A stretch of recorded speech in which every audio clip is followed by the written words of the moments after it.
If you can't be first to deliver, dazzle them with volume of announcements. At least that seems to be Google's modus operand AI, like how I did that, at I/O 2024.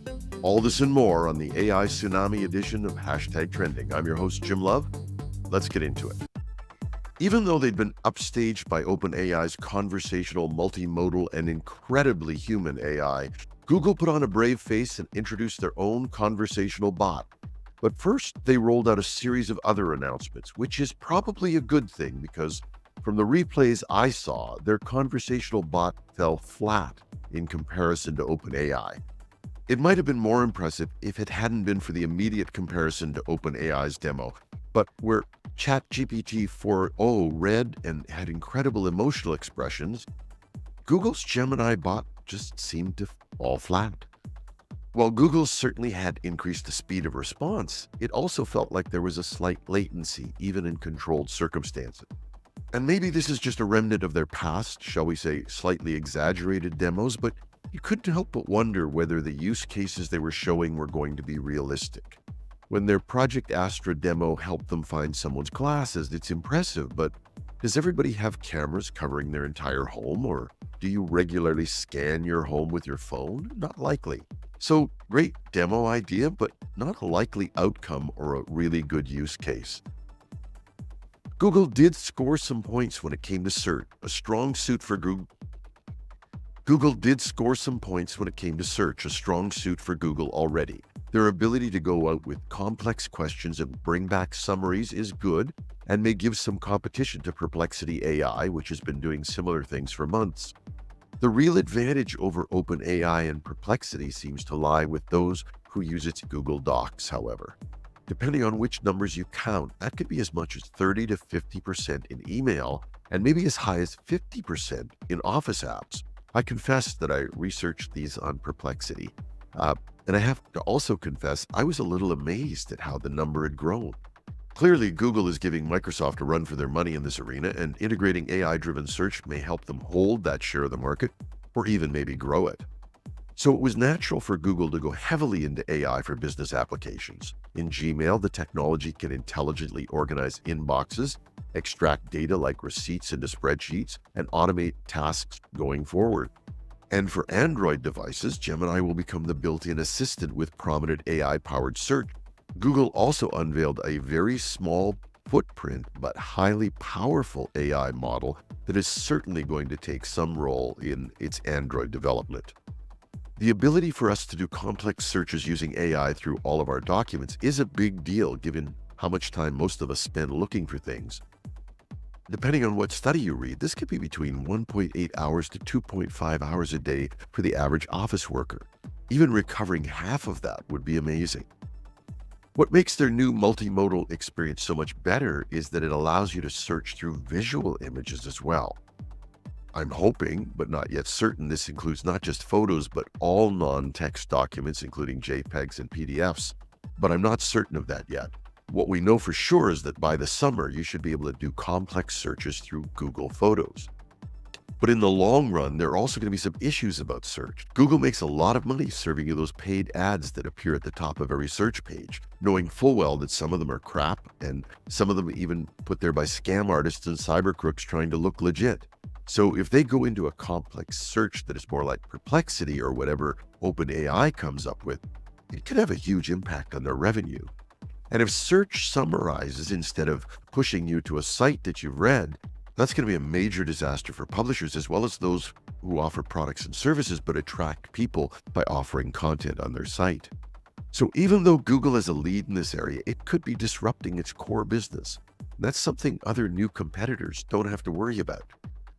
In other announcements, the context window seems to be a huge area of focus for Google, and they're knocking it out of the park on this one. They've already announced a 1 million token context window, and we're allowing developers as of this conference to preview 2 million tokens, although these are for paid users. Why is this important? Well, for coding, it's important to be able to understand all aspects of a code in a system, and these days that can be millions and millions of lines of code. For graphics and especially for video, you're going to need a huge context window to search and work with files. A 1-hour video is somewhere around 1 million tokens already. They also made major announcements on image generation. Their text-to-image is called Imagen 3, and their video engine is called VO. Once again, after OpenAI's Sora demo, it's hard to be impressed. But on a practical basis, Google offers the promise of potentially solving a huge problem in video and images. Frequent misspelling of words and nonsense text make image and video creation frustrating rather than enabling productivity, especially in marketing and places where this has an immediate usage. Not flashy, it's hard to demo, but it removes a real barrier for day-to-day usage of these tools. And with that, and Google's lead on the pursuit of an infinite context window, this could be a real nuts and bolts solution, not for Hollywood, but for the rest of the world of content creation, at least in the short run. Google is also working on its own custom chatbot called Gem. Now, how this is going to be different from OpenAI's GPTs and other agent-like models that are coming to market is not certain. Agents aren't new, but Google did attempt to differentiate themselves by focusing on agents that can take real-world actions with human oversight. CEO Sundar Pichai demonstrated how an agent could help someone moving cities by gathering local information and helping them update all their accounts across websites, again with human oversight. And it's this human oversight that shows they've been thinking this through. While others have announced agents, they've all stayed away from the what happens when those agents hallucinate or take actions we might not want or anticipate. And Google even had announcements on the hardware front and in AI security. Google revealed its next-gen tensor processing Trillium coming to cloud customers in 2024. The company will also offer NVIDIA's forthcoming Blackwell AI chips from early 2025. And on the security front, the company unveiled a new watermarking technique to identify AI-generated text without altering its meaning or quality, a challenge compared to other medias like images or audio. And it had a cool demo of someone on an Android phone scammed by someone, and the AI picked it up and warned them. All in all, a mixed bag, but that's our summary of the AI tsunami at I/O 2024. Google's sheer volume of announcements seemed to indicate it wanted to be seen as the powerhouse of AI once again. But a big showcase also has a downside. OpenAI's shorter, understated announcement and demo packed everything into one unit, GPT-4o. Google's panoply was more like a toolbox dropped at your feet.